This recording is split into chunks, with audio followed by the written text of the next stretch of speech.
النبي والأرحام إن الله كان عليكم رقيبا يا أيها الذين آمنوا اتقوا الله وقولوا قولا سديدا يغفر لكم أعمالكم ويغفر لكم ذنوبكم ومن يطع الله ورسوله فقد فاز فوزا عظيما أما بعد فإن أحسن الكلام كلام الله خير الهدى هدى محمد صلى الله عليه وعلى آله وصحبه وسلم شر الأمور محدثاتها فإن كل محدثة بدعة وكل بدعة ضلالة وكل ضلالة في النار.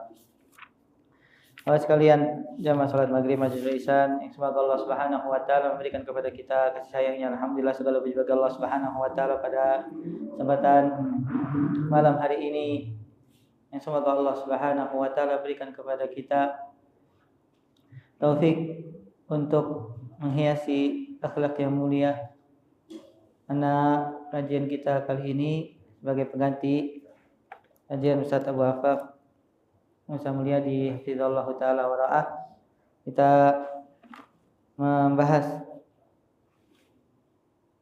dari kitab Al-Adab Mufrad buah karya Amirul Mu'minin fil Hadis Abu Abdullah Muhammad ibn Ismail al-Bukhari rahimahullahu ta'ala. Kajian yang biasanya dikaji pada setiap malam Selasa ya. Pada Allah pada malam Selasa kemarin Anda tidak bisa, maka ini sebagai kajian penggantinya. Kita berada pada bab yang ke-265 dari kitab Al-Mufrad ini, yaitu bab man ahabba kitmana sirri wa an yujalisa kulla qaumin faya'rifu akhlaqahum. Bab menutupi rahasia dan bergaul dengan semua orang agar mengetahui akhlak mereka. Kata Imam Bukhari rahimahullah taala, Abdullah qala hadatsana Abdullah bin Muhammad qala hadatsana Abdul Razzaq qala akhbarana Ma'mar qala akhbarani Muhammad bin Abdullah bin Abdurrahman bin Abdul Qari an abihi anna Umar bin Khattab radhiyallahu taala anhu wa rajulan minal ansari kana jalisaini faja'a Abdurrahman bin Abdul Qari fajalasa ilaihima faqala Umar inna la nuhibbu man yarfa'u hadithana. Faqala lahu Abdurrahman lastu ujalisu ulaika ya amirul mu'minin. Qala Umar bala fajalis hadha wa hadha wa la tarfa hadithana. Thumma qala al-ansari man tara nasa yaqulu al-khalifata ba'di. Hadad al-ansari rijala minal muhajirin lam yusammi aliyan. Faqala Umar fama lahum an abil hasan fa wallahi innahu al-ahrahum in kana alaihim an yukimahum ala tariqin minal haqqi. Al-Imam Al-Bukhari rahimahullah ta'ala meriwayatkan dari gurunya Abdullah bin Muhammad, ini Al-Musnadi, seorang yang thiqah, dari Abdul Razzaq, ini Abdul Razzaq bin Hammam Al-Sun'ani, seorang imam, dari Ma'mar bin Rashid Al-Asdi, beliau juga seorang yang thiqah, dari Muhammad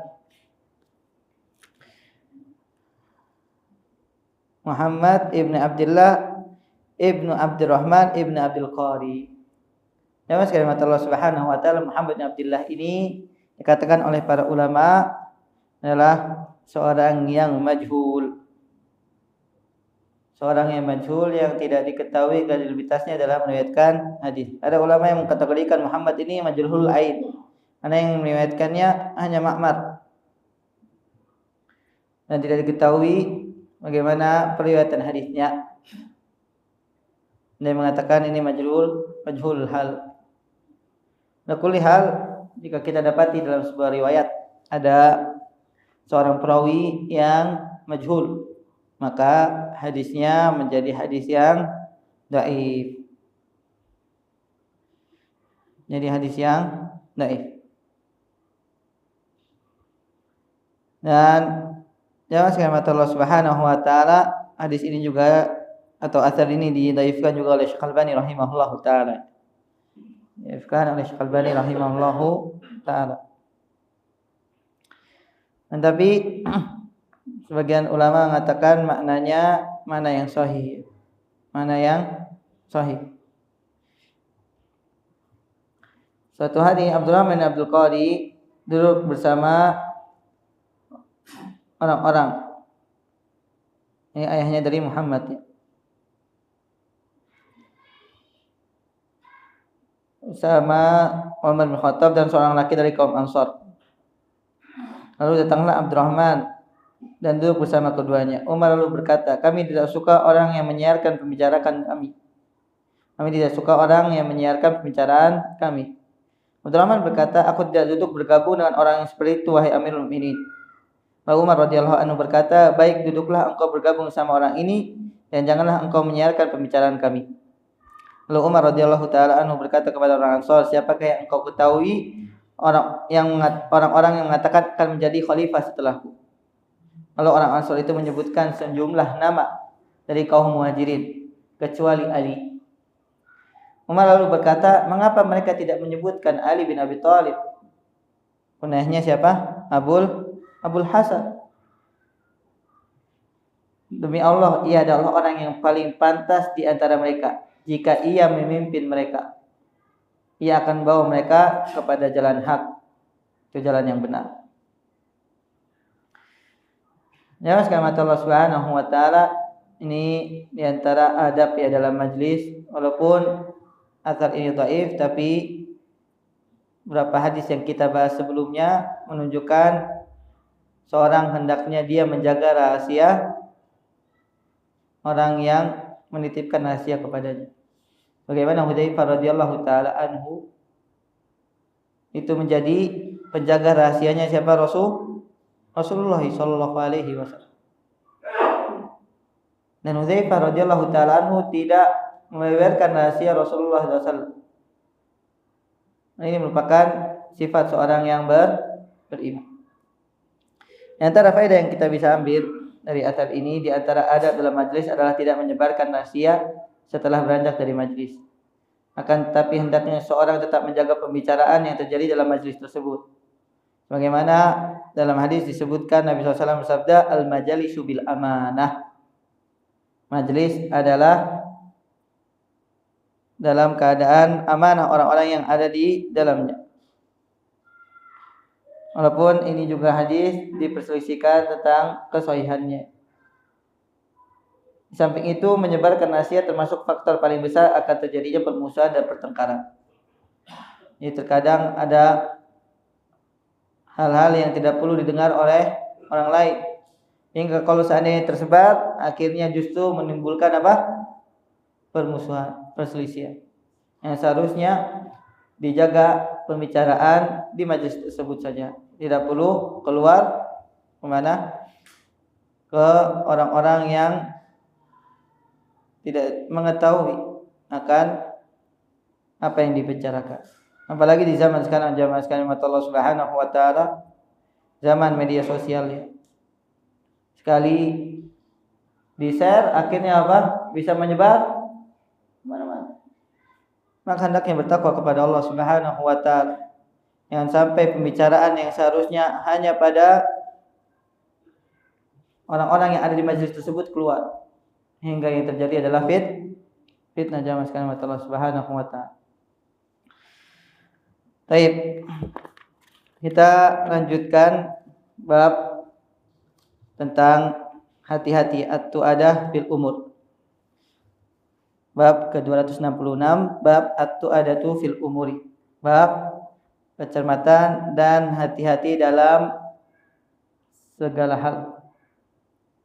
Kata Imam Bukhari rahimahullahu taala, hadatsana Musa bin Ismail qala hadatsana Abu Hilal qala hadatsana Al-Hasan anna rajulan tufiya taraka ibnan lahu wa maulan lahu fa awsa maulahu bi ibni falam ya'luhu hatta adraka wa zawwajahu fa qala lahu jahizni atlubul ilm fajahazahu fa ta'alim fasalahu fa qala idza ratan talik antantalika fa qul li u'allimak fa qala hadara minni al-khuruj fa'allimni fa qala ittaqillaha wasbir wa la tastajil qala Al-Hasan fi hadzal khair kullu fa ja'a wa la yakadu yansahunna innama hunna ثلاث فلما جاء أهله نزل عن راحلته فلما نزل الدار إذ هو برجل نائم متراخٍ عن المرأة وإذا امرأته نائمة قال والله ما أريد أن تدير بهذا فرجع إلى راحلته فلما أراد أن يأخذ السيف قال اتق الله واصبر ولا تستعجل فرجع فلما قام على الرصيف قال ما أنت تدير بهذا شيئا فرجع إلى راحلته فلما أراد أن يأخذ سيفه ذكره فرجع إليه فلما قام على رأسه استيقظ الرجل فلما رآه وثب إليه فآنقه وقبله وسأله وقال ما أصبت بعدي قال أصبت والله بعدك خيرا كثيرا أصبت والله بعدك أني مشيت الليلة بين السيف وبين رأسك 3 مرارات فهجزني ما أصبت من العلم عن قتلك. Imam Al-Bukhari rahimahullahu taala meriwayatkan dari gurunya Musa ibn Ismail At-Tabuzaki.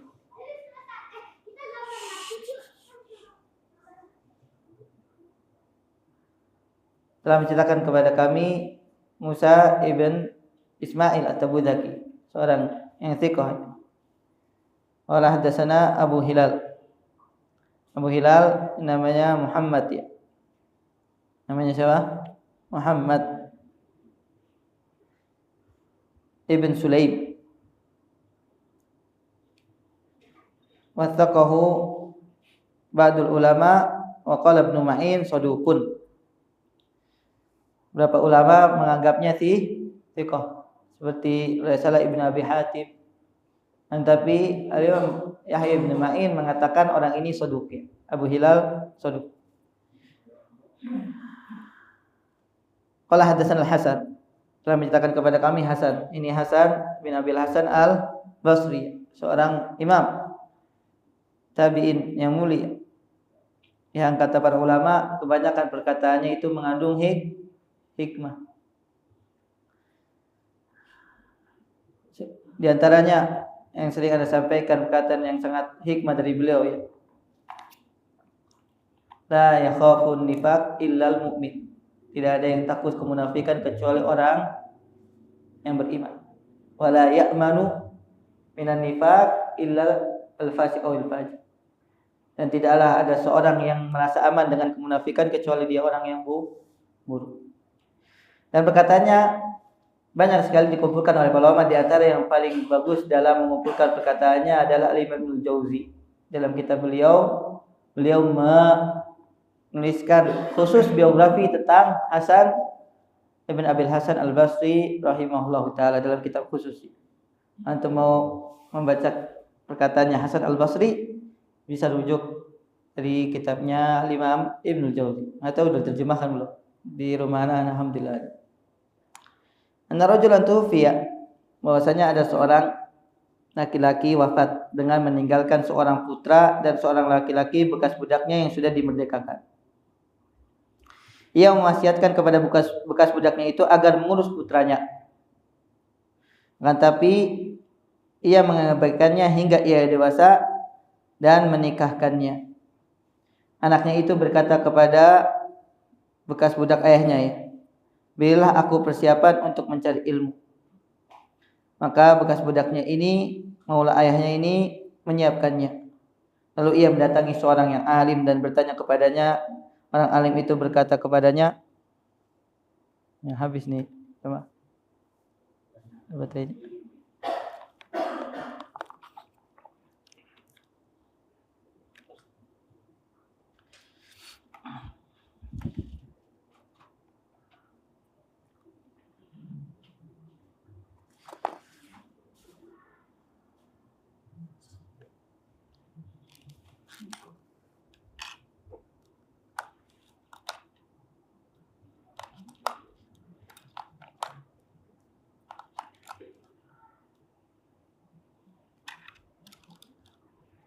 Bismillah. Nah, kita lanjutkan jamaah sekalian mata Allah Subhanahu wa taala. Maka orang alim ini berkata kepada muda tersebut, jika engkau hendak berangkat, beritahukan kepadaku, aku akan mengajarimu, memberikan wasiat sebelum berangkat. Anaknya itu berkata, kemudian dia mengatakan, tiba saatnya aku akan berangkat, maka berikanlah aku wasiat, berikanlah aku nasihat. Maka sang alim ini berkata, bertakwalah kepada Allah, bersabarlah, serta janganlah tergesa-gesa. Cuma 3 wasiat ini.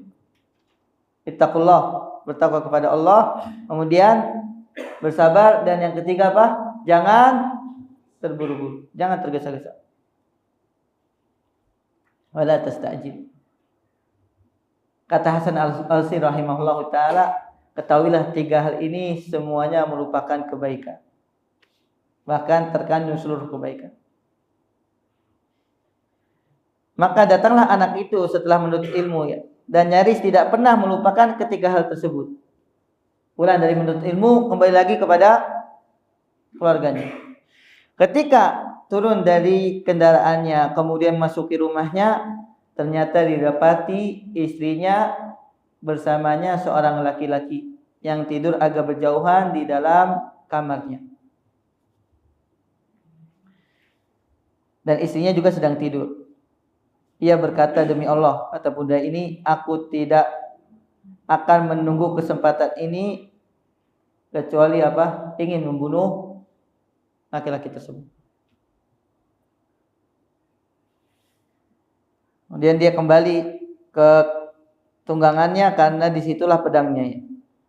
Ketika ia hendak mengambil pedang tersebut, ia berkata kepada dirinya sendiri sambil mengingat nasihat alim yang dahulu dia minta nasihat ya, bertakwalah kepada Allah, bersabar dan jangan tergesa-gesa.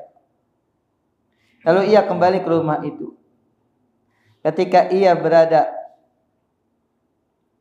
di dekat kepala orang itu, ia berkata, ini adalah kesempatanku untuk aku membunuh anak ini. Dia kembali lagi jamaah menuju kendaraannya, menuju tunggangannya untuk mengambil apa? Mengambil pedang. Namun ketika sudah mengambil, dia teringat lagi wasiat sang alim tadi ya. Bertakwalah kepada Allah, bersabar dan janganlah tergesa-gesa. Lalu ia kembali kepada orang itu. Ketika berada di dekatnya, orang itu pun bangun. Ketika orang itu melihatnya, tiba-tiba orang tersebut melompat ke arahnya, lalu memeluknya, menciumnya dan menanyainya beberapa hal. Orang itu bertanya, apa yang engkau dapati setelahku? Ia menjawab, pemuda ini menjawab, demi Allah, yang aku dapat setelahmu adalah kebaikan yang banyak. Demi Allah, yang aku dapat setelahmu bahwa aku pada malam ini berjalan antara pedang dan kepalamu sebanyak 3 kali. Namun tidak ada yang menghalangiku untuk membunuhmu kecuali wasiat yang dikatakan oleh sang alim tersebut. Para ulama menyebutkan jamaah sekalian bahwa ternyata laki-laki yang didapati ada di kamar istrinya itu adalah mahramnya, mahram istrinya. Jadi ada hubungan kerabat dengan istrinya.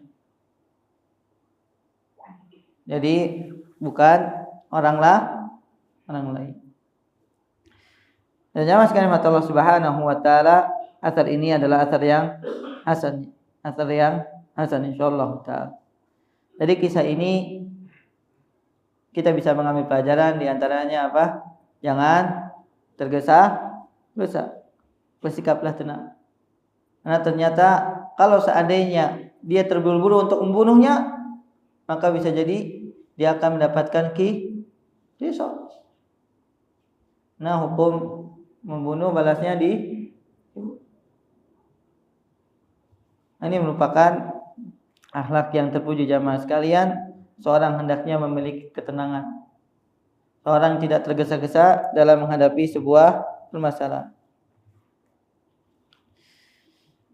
Dari asar ini juga atau kisah ini kita bisa mengambil pelajaran juga jamaah sekalian, al-ifadatu minal ulama, mengambil pelajaran dari ulama. Dan jamaah sekalian, alangkah butuhnya kita dengan pengarahan, nasihat, wasiat para ulama. Karena mereka tidaklah memberikan nasihat kecuali berasal dari ketakwaan mereka, berasal dari ilmu mereka yang bersumber dari Al-Quran dan mereka melihatnya bukan dengan mata kepala, tapi dengan mata batin, basirah, dengan ilmu. Dan selama seorang ketika dia menjadikan para ulama sebagai tempat untuk bertanya, tempat untuk meminta fatwa, maka dia akan mendapatkan petunjuk. Karena mereka itu siapa? Warasatul anbiya. Wa innal anbiya lam yuwarrithu dinaran wala dirhama, wa innama warathul ilm.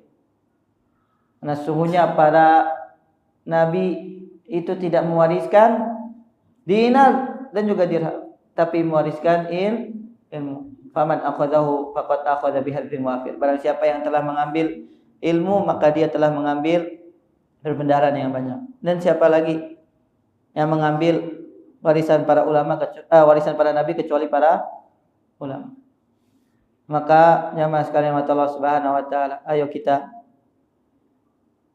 mengambil manfaat, mengambil ilmu dari para ulama yang mereka alhamdulillah masih hidup ya. Jangan sampai ketika kita telah kehilangan mereka kita baru menyesal. Kata Nabi sallallahu alaihi wasallam, "Innal ilma la yuqbadu intiza'an, walakin yuqbadul ilm biqabdil ulama." Wa idza matu ittakhadhan nasu ru'usan juhala fa aftau bi ghairi ilmin fadallu adallu, kama qala Nabi sallallahu alaihi wasallam. Dalam hadis yang sahih Nabi sallallahu alaihi wasallam bersabda, "Innallaha la yaqbidul ilma intiza'an." Allah tidak mengambil ilmu secara langsung keseluruhan. Akan tapi berangsur-angsur dengan diwafatkannya para ulama. Saat tidak tersisa lagi para ulama, jamaah sekalian, maka sebagai manusia akan mengangkat orang-orang yang bodoh. Kemudian orang bodoh ini berfatwa tanpa ilmu. Dan hasilnya apa? Dia sesat dan menyesatkan. Selama masih ada para ulama jamaah, maka disitulah kebaikan. Selama masih ada ulama, disitulah kebaikan. Semoga Allah Subhanahu wa taala menjaga mereka dan memberikan rahmat kepada yang sudah meninggal. Yang ketiga, di antara faedahnya bayanu ma yaqa'u 'alal ulama min wajibit ta'awun ma'atullabil ilmu amatin nas wa badlul ilmi lahu. Penjelasan yang sebaiknya dilakukan oleh para ulama, atau kewajiban yang dilakukan oleh para ulama yaitu apa? Membantu orang-orang yang menuntut ilmu. Karena para ulama di zaman dahulu jamaah sekalian, ketika para penuntut ilmu ingin rihlah, ingin keluar dari daerahnya mencari ilmu, karena mereka haus sekali akan ilmu. Ketika sudah mengambil riwayat dari ulama di daerah mereka, mereka keluar.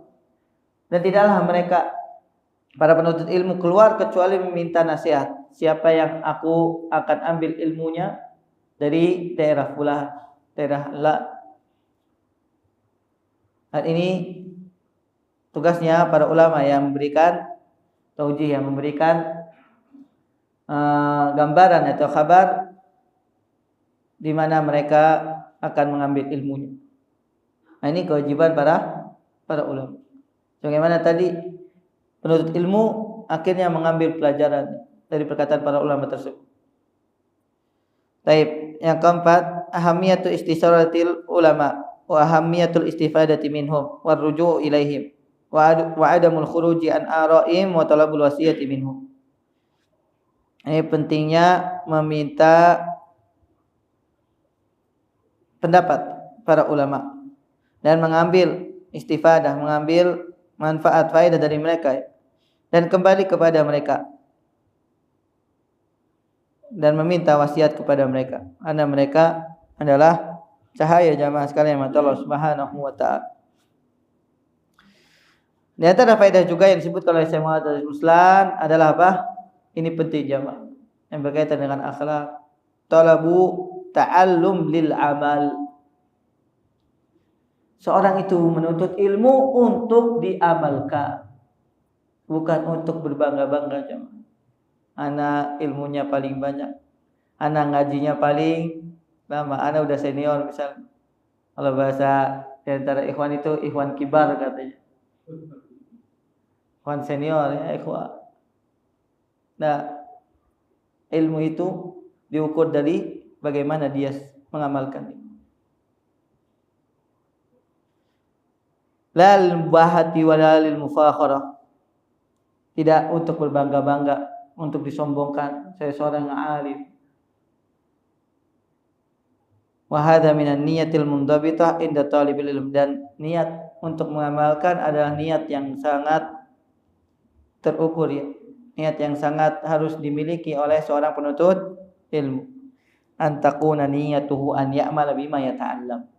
Hendaknya dia belajar untuk dia mengamalkannya. Dan sering ana sampaikan di majlis ini jamaah sekalian Allah Subhanahu wa taala, kenapa para sahabat Rasulullah SAW Allah Subhanahu wa taala jadikan mereka generasi yang terbaik? Karena mereka menggabungkan antara ilmu dan amal. Dan kita membaca hadis-hadis Nabi SAW tentang adab, hendaknya juga kita berusaha untuk mengaplikasikan dalam kehidupan kita jemaah. Kita membahas hadis-hadis tentang akhlak ini untuk kita berusaha mengamalkan, agar mudah-mudahan Allah Subhanahu wa taala mengangkat derajat kita pada derajat orang-orang yang banyak berpuasa dan banyak salatnya karena memiliki akhlak yang mulia. Di antara faedahnya juga keutamaan ketakwaan dan kesabaran. Fadlut taqwa was sabar. Keutamaan ketakwaan dan kesabaran. Ini wasiat yang sangat agung. Makanya kalau kita benar-benar memahami wasiat takwa jamaah, maka akan mendatangkan kebaikan kepada kita. Semua golongan, semua tingkatan manusia Allah Subhanahu wa taala wasiatkan kepada ketakwaan. Itu juga kesabaran jamaah. Imam Ahmad menghitung lafaz sabar dalam Al-Qur'an 90. Walakin bitahqiq Allah taala alam lebih dari itu. Tapi Ustaz Syafiq hafizallahu taala menukilkan beliau saja. Sabar disebutkan dalam Al-Qur'an 100 kurang lebih. 100 lafaz sabar disebutkan dalam Al-Qur'an yang menunjukkan jamaah sekalian Allah Subhanahu wa taala sifat sabar merupakan sifat yang mulia yang seharusnya dimiliki oleh setiap muslim. Yang keenam di antara faedahnya bayan annal hilma ta'anin wa sukun indal ghadab au isabatil makruh ma'al qudrati wal quwwah wa anna sahibahu yamliku iradatan qawiyah qadiratan ala dabti nafsihi tijaha infi'alatihi al-ajur. Penjelasan bahwasanya tidak tergesa-gesa ya, atau al-hilm, memiliki ketenangan, menahan emosi ya. Kemudian berusaha menahan diri ketika marah atau mendapati sesuatu yang tidak dia sukai, padahal dia memiliki apa? Kesempatan. Ini merupakan akhlak yang mulia jemaah. Dia bisa mengekang emosinya, mengekang amarahnya, padahal dia mampu melakukannya. Disebabkan apa? Dia memiliki kekuatan untuk menahan emosi tersebut. Makanya kata Nabi SAW, laisa asyadidu bisur'ah, innamas syadidu liman yamliku nafsahu indal qadar. Bukan orang yang kuat adalah orang yang juara gulatnya jemaah. Surah bisad mananya apa? Jago tarung jemaah. Kalau duel menang terus. Nabi SAW orang yang kuat bukan orang yang seperti itu. Tapi orang yang kuat adalah yang mampu menjaga emosi, menahan emosinya saat benar-benar dia mampu melampiaskan. Tapi dia tahan. Seorang suami misalnya marah kepada istrinya, apa yang dia lakukan?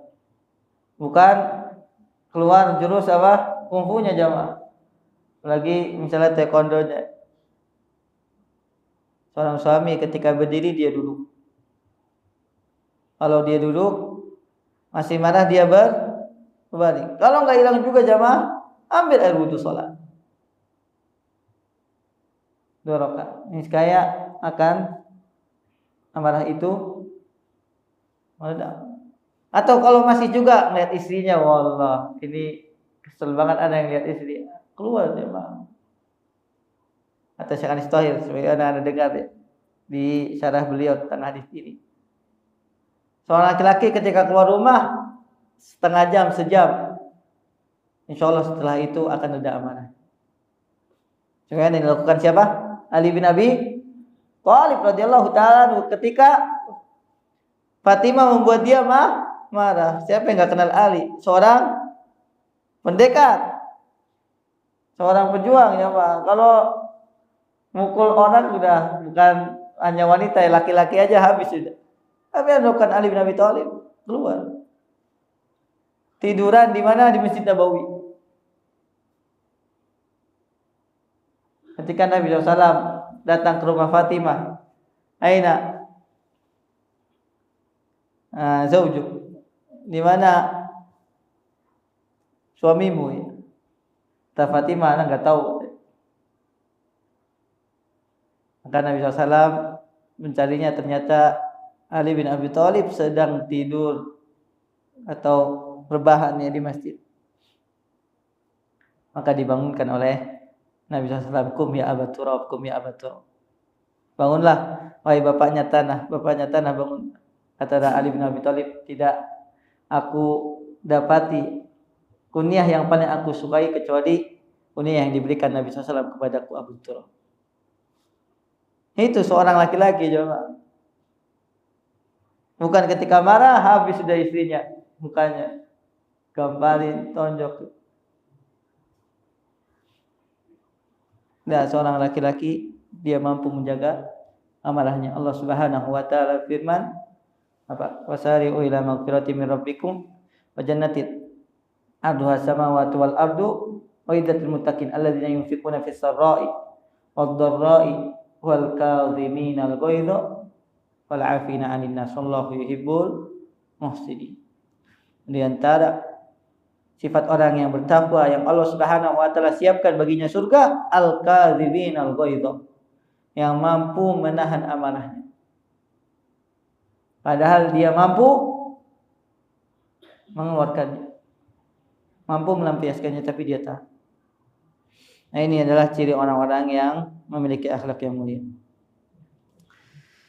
Dari hadis ini juga atau asar ini kita bisa mengambil pelajaran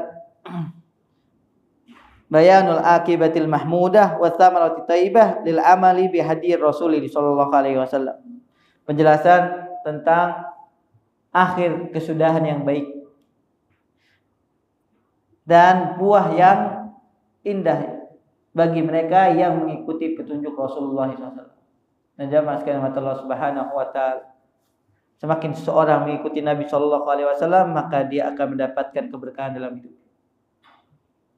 Semakin seseorang sesuai dengan petunjuk Nabi SAW, melayani Nabi SAW, yakin jamaah, Allah Subhanahu wa taala akan memberikan kepada kita kehidupan, kepada orang tersebut kehidupan yang baik.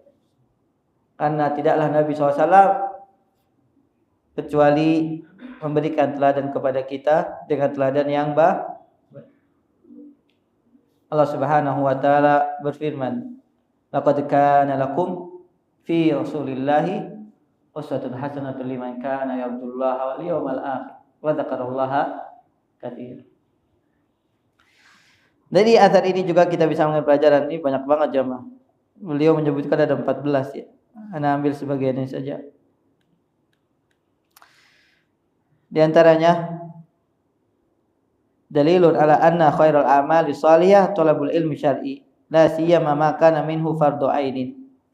Dari asar ini kita bisa mengambil pelajaran, di antaranya sebaik-baik amalan soleh setelah yang wajib adalah menuntut ilmu.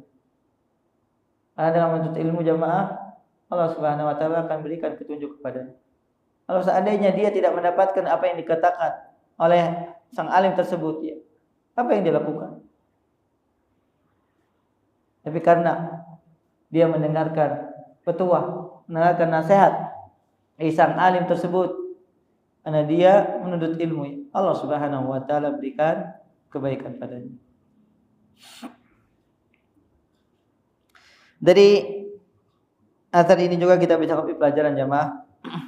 Dalilun ala annal ilma sabilu fauzin wa falah wa tariqun najatin min jami'i syururi fid dunya wal barzakhi wal akhir.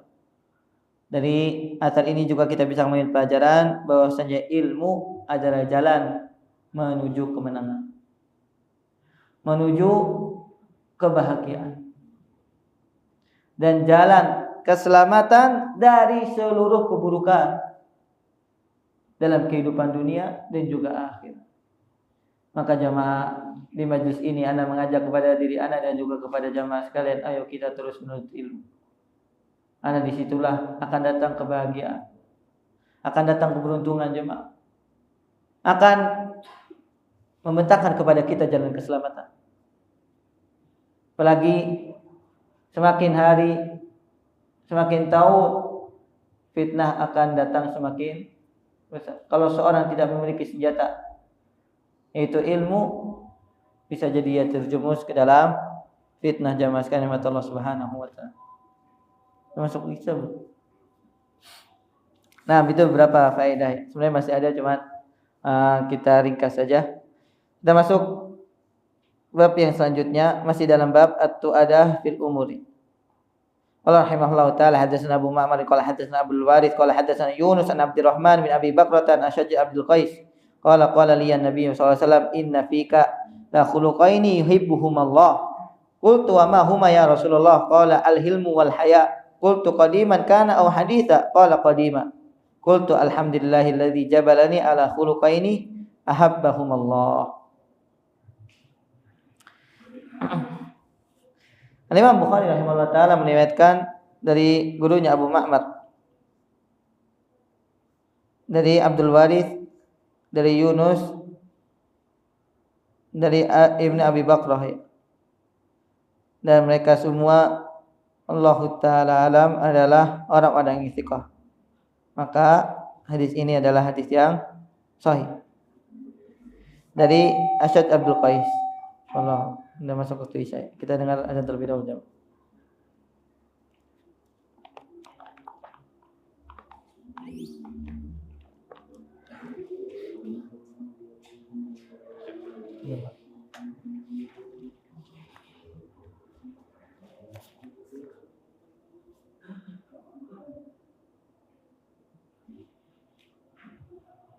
Allahu Akbar.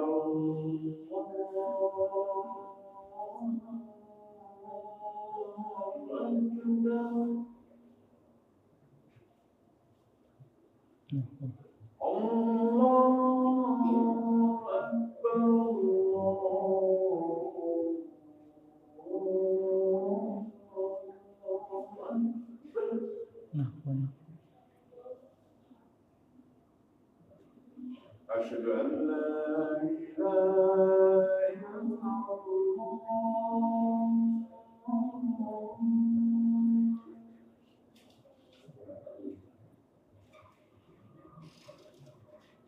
أشهد أن لا إله إلا الله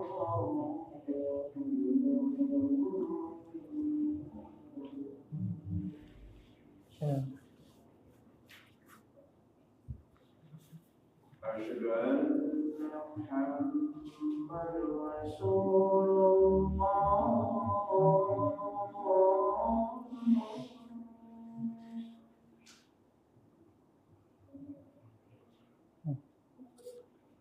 أشهد أن محمد رسول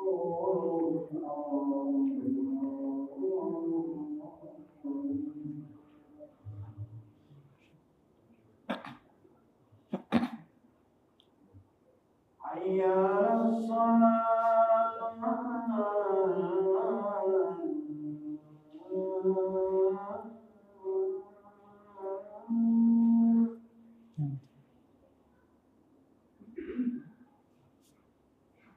حي على الصلاة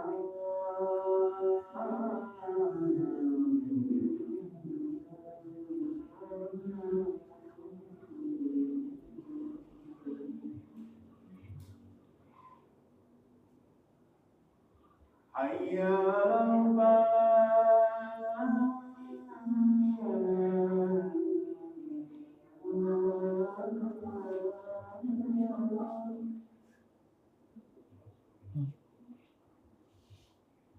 حي على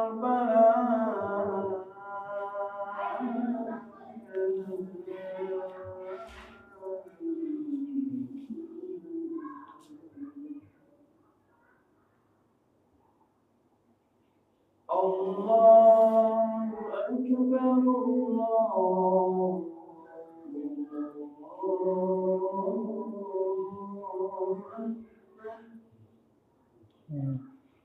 لا إله إلا الله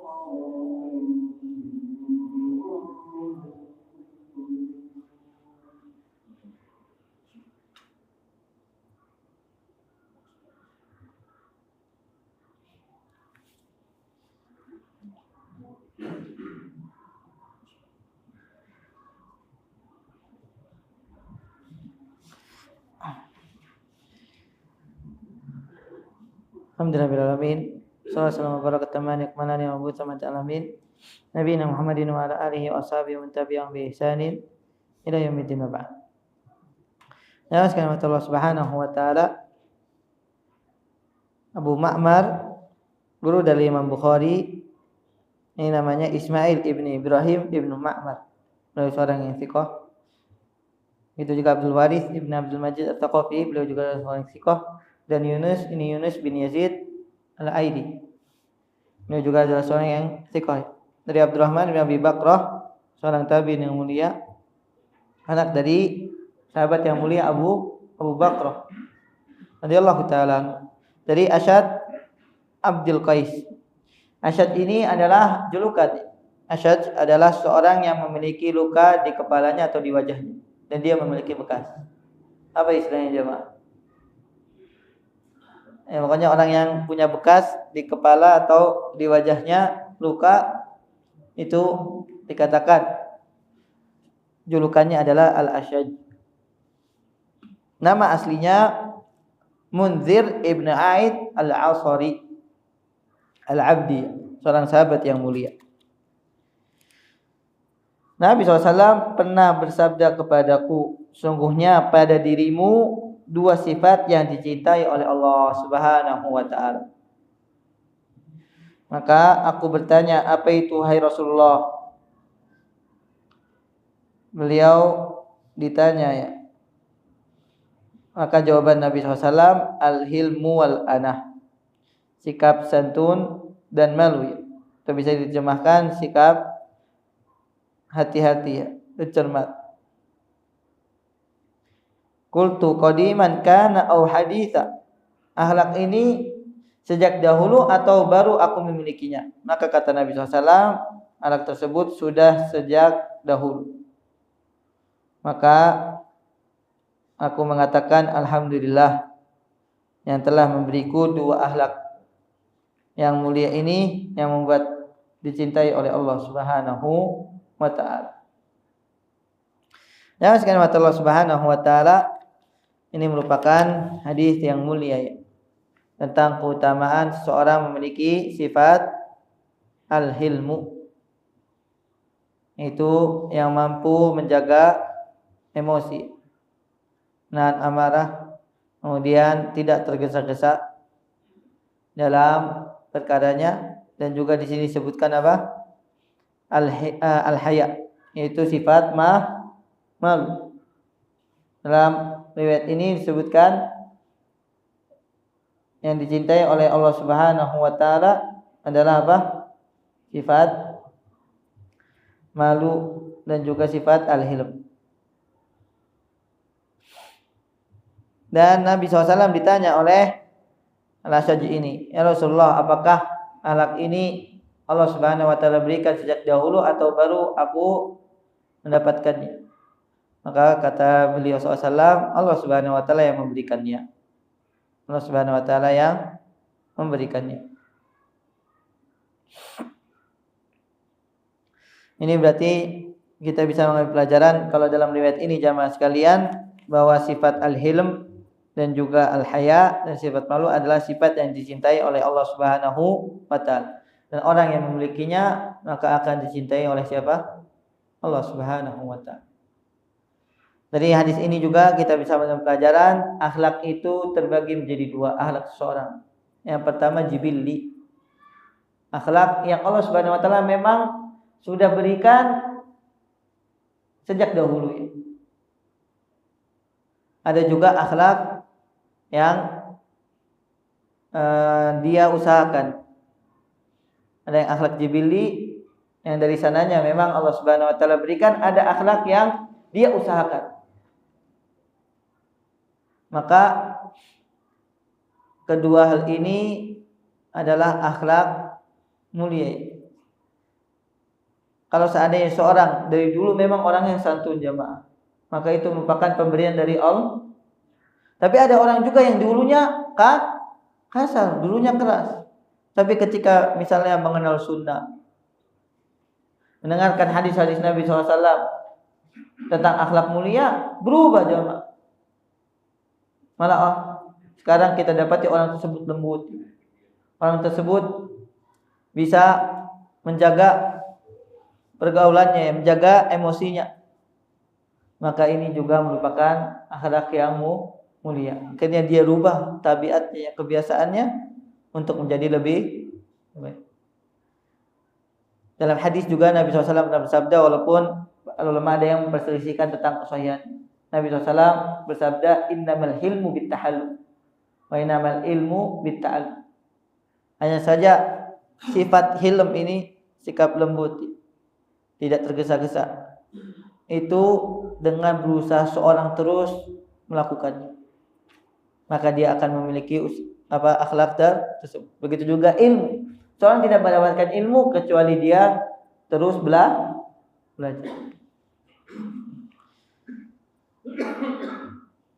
Dan alangkah beruntungnya jamaah ya, ketika Allah Subhanahu wa taala berikan kepada dia akhlak yang sejak dahulu dimiliki. Jadi dia tidak perlu lagi memiliki usaha untuk merubah kebiasaan. Tapi yang merubah kebiasaannya itu tentu memiliki mudah-mudahan pahala yang lebih besar, karena dia berusaha untuk terus memperbaiki dirinya. Sebagaimana yang kita dapati dalam sifatnya siapa? Umar ibn Khattab radhiyallahu taala. Dulu adalah orang yang sangat memusuhi siapa? Rasulullah SAW. Orang yang keras. Tapi ketika masuk Islam, masya Allah, jadi orang yang lembut hatinya. Apalagi kalau mendengarkan Al-Quran, beliau sangat cepat mengalirkan air mata. Bahkan katanya Umar, kalau seandainya menjadi imam radhiyallahu taala anhu, isak tangisnya sampai terdengar saf yang paling belakang. Karena apa? Terus memperbaiki diri. Umar bin Khattab orang yang keras ya. Tapi beliau radhiyallahu taala anhu memperbaiki dirinya hingga menjadi salah seorang yang lembut kecuali kepada kebenaran. Beliau sangat tegas dalam kebenaran. Jamaah sekalian Allah Subhanahu wa taala, adapun hadis-hadis yang selanjutnya ini hampir sama. Hanya berbeda beberapa matan saja. Saya bacakan sekaligus semuanya ya. Kata Imam Bukhari rahimahullah taala, qala hadatsana Ali bin Abi Hashim qala hadatsana Ismail qala hadatsana Sa'id bin Abi Arubah an Qatadah qala hadatsana man laqiyal wafd alladhi qadimu ala Nabi sallallahu alaihi wasallam min Abdul Qais wa dzakara Qatadah Abu Nadhr an Abi Sa'id al-Khudri qala Nabi sallallahu alaihi wasallam ya Shaj Abdul Qais inna fika la khoslataini yuhibbuhumallah al-hilmu wal ana. Itu juga berkata Imam Bukhari rahimahullah taala qala hadatsana Abdullah bin Abdul Wahhab qala akhbarana Bishr bin Fadl qala hadatsana Hadatsana Qurratu an Abi Jamrata an Ibnu Abbas radhiyallahu taala anhuma qala Nabi sallallahu alaihi wasallam Saji Abdul Qais inna fika la huslataini yuhibbuhumallah al-hilmu wal ana. Kata Imam Bukhari juga qala hadatsana Qais bin Hafs qala hadatsana Talib bin Hujair al-Abdi qala hadatsani Hud bin Abdullah bin Sa'ad sami'a jaddahu Mazidat al-Abdi qala ja'a al-Ashaj yamshi hatta akhadha bi yadi Nabi sallallahu alaihi wasallam qabbalaha faqala lahu Nabi sallallahu alaihi wasallam amma inna fika la khuluqaini yuhibbuhumallahu wa rasuluhu qala jablan jubiltu alaihi aw khuliqa ma'i qala la bal jablan jubilta alaihi qala alhamdulillahilladzi jabalani ala ma yuhibbuhullahu wa rasuluhu. Ini tiga hadis hampir sama semuanya dengan hadis yang sebelumnya jamaah sekalian Allah Subhanahu wa taala. Itu hadis ini dari sahabat Abu Sa'id Al-Khudri radhiyallahu taala anhu dan sanadnya riwayatkan oleh Imam Muslim.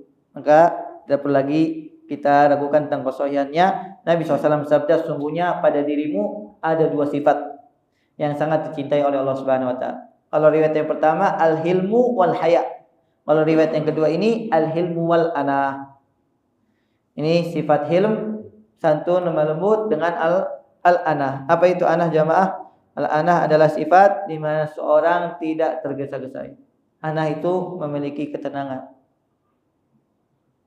dalam menghadapi sebuah persoalan.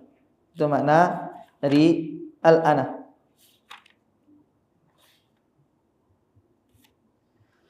Kemudian riwayat yang lainnya dari sahabat Abdullah bin Abbas. Dari sahabat siapa? Abdullah bin Abbas radhiyallahu taala anhu. Tadi Abu Sa'id Al-Khudri ini riwayat Abdullah bin Abbas radhiyallahu taala anhu, Nabi SAW mengatakan inna fika la khoslataini yuhibbuhumallah al-hilmu wal ana. Dari hadis yang lain ini dari jalan Mazidah Al-Abdi. Dari jalan Mazidah Al-Abdi bahwasanya Al-Asyad Abdul Qais ya, yamshi, beliau berjalan sampai mengambil tangan Nabi sallallahu alaihi wasallam. Faqabbalaha, maka dia mencium tangan Nabi sallallahu alaihi wasallam. Jamaah sekalian mata Allah Subhanahu wa taala. Akan tapi riwayat yang ketiga ini perhatikan, ini riwayat yang dhaif. Karena ada salah seorang perawi namanya Hud bin Abdullah bin Sa'ad dan dia adalah seorang yang majhul. Maka riwayat si siapa Asyad bin Abdul Qais ini mencium tangan Nabi SAW, maka ini riwayat yang dhaif. Karena hadis yang sebelumnya diriwayatkan oleh Imam Ahmad, begitu juga diriwayatkan oleh Imam Muslim ya, itu tidak disebutkan apa? Mencium tangan. Jangan sekalian mata Allah Subhanahu wa taala, maka Allah taala alam, sebenarnya mencium tangan ini tidak ada riwayat yang sahih. Walaupun sebagian para ulama ketika bertemu dengan gurunya, mereka mencium tangan. Mencium tangan gurunya, seorang yang alim.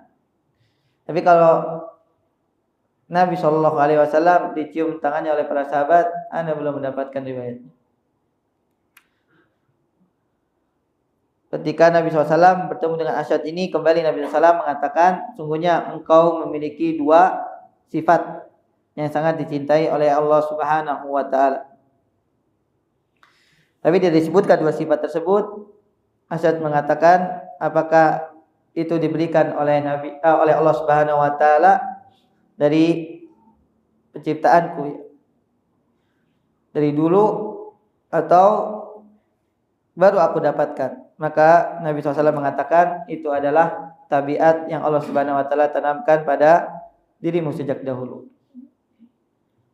Yaitu apa? Sifat al-hilmu wal ana. Sifat yang santun dan tidak tergesa-gesa. Dari hadis ini jamaah sekalian, di antara faedahnya adalah keutamaan memiliki sifat al-hilm dan juga tidak tergesa-gesa. Tenang dalam menghadapi ujian, tenang dalam menghadapi persoalan hingga dia mendapatkan cinta dari Allah Subhanahu wa taala. Hadza wallahu taala alam. Sallallahu alaihi Muhammadin wa ala alihi wasallam. Mudah-mudahan manfaat apa yang kita bahas pada kesempatan hari ini. Subhanallah wa bihamdika asyhadu an la ilaha illa anta astaghfiruka wa atubu ilaik. Assalamualaikum warahmatullahi wabarakatuh.